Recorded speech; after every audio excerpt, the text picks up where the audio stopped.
Baik, terima kasih. Untuk selanjutnya saya sendiri Audia Azhara akan menjelaskan tentang peran kerajaan Islam dan Wali Songo dalam perkembangan Islam di Indonesia. Yang pertama, pada peran kerajaan Islam. Masa kerajaan Islam itu dalam sejarah ialah merupakan sebuah periode dalam perjalanan perkembangan dunia Islam di Indonesia. Dengan lahirnya kerajaan Islam ini pun disertai dengan adanya kebijakan para penguasa yang dimana saat itu penuh pro dan kontra dalam penyebaran Islam di Nusantara. Nah, kerajaan Islam ini berperan untuk yang pertama ada mengenalkan ajaran Islam kepada penduduk di wilayah kerajaan. Yang kedua ada memudahkan transaksi perdagangan dengan para pedagang dari kawasan Timur Tengah. Lalu ada mengubah budaya seperti yang dimana telah banyak digunakan di zaman kerajaan sebelumnya. Lalu ada yang terakhir menciptakan tata kehidupan baru yang lebih sesuai dengan apa yang ada di ajaran Islam. Nah, perkembangan pendidikan Islam di era ini tidak dapat dilepaskan dari peranan munculnya kerajaan-kerajaan Islam saat itu, seperti Kerajaan Samudra Pasai, Kerajaan Aceh, Kerajaan Demak, Kerajaan Gorontalo. Nah, pada abad ke-17. Pada peran kerajaan ini menurut Hasjimi dibuktikan ketika Iskandar Muda berkuasa, yaitu yang pada di Aceh yang banyak didirikan lembaga pengajian. Selanjutnya ada peran Wali Songo. Nah, pada sejarah Wali Songo ini berkaitan dengan penyebaran dakwah Islamiyah di Jawa Tengah. Sukses bergemilang perjuangan para wali ini tercatat dengan tinta emas, dengan didukung penuh oleh Kesultanan Demak Bintoro. Nah, agama Islam kemudian dianut oleh sebagian besar masyarakat Jawa, mulai dari perkotaan, perdesaan, dan pergunungan Islam.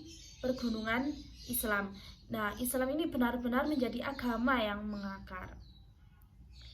Nah, para wali ini mendirikan masjid baik sebagai tempat ibadah maupun sebagai tempat mengajarkan agama. Nah, konon mengajarkan agama di serambi masjid ini merupakan lembaga pendidikan tertua di Jawa yang sifatnya lebih demokratis.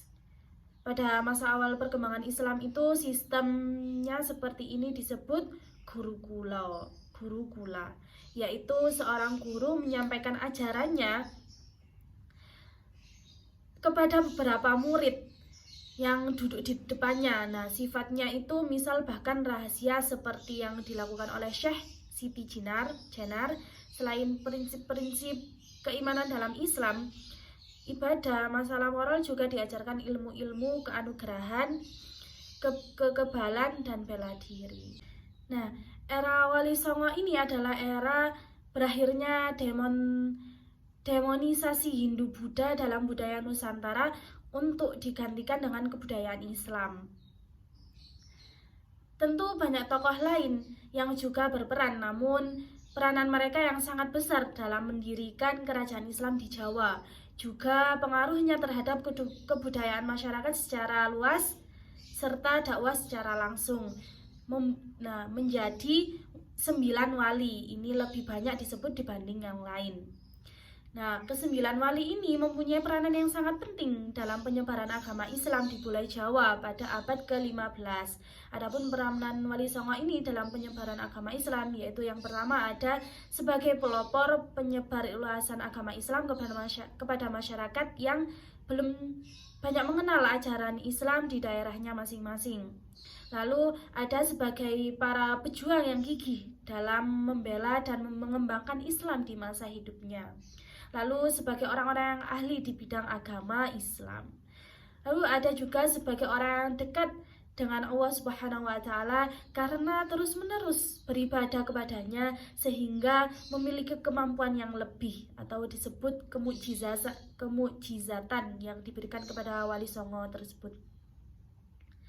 Lalu ada sebagai pemimpin agama Islam di daerah penyebaran masing-masing yang mempunyai jumlah pengikut cukup banyak yang dilakukan masyarakat Islam. Lalu ada sebagai guru Islam yang gigih mengajarkan agama Islam kepada para muridnya. Lalu ada sebagai kiai yang menguasai ajaran Islam dengan cukup luas. Lalu yang terakhir, dalam peran Wali Songo ini ada sebagai tokoh masyarakat Islam yang disegani pada masa hidupnya. Nah, berkat kelaporanan dan perjuangan Wali Sembilan itulah maka agama Islam menyebar ke seluruh Pulau Jawa, bahkan sampai ke seluruh daerah di Nusantara. Baik, cukup sekian dari pemaparan kelompok kami. Kurang lebihnya mohon maaf. Apabila ada salah kata, mohon dimaafkan. Semoga apa yang telah kami jelaskan menjadi manfaat dan barokah. Wabillahi taufiq wal hidayah, wabiridha wal hidayah. Wassalamualaikum warahmatullahi wabarakatuh.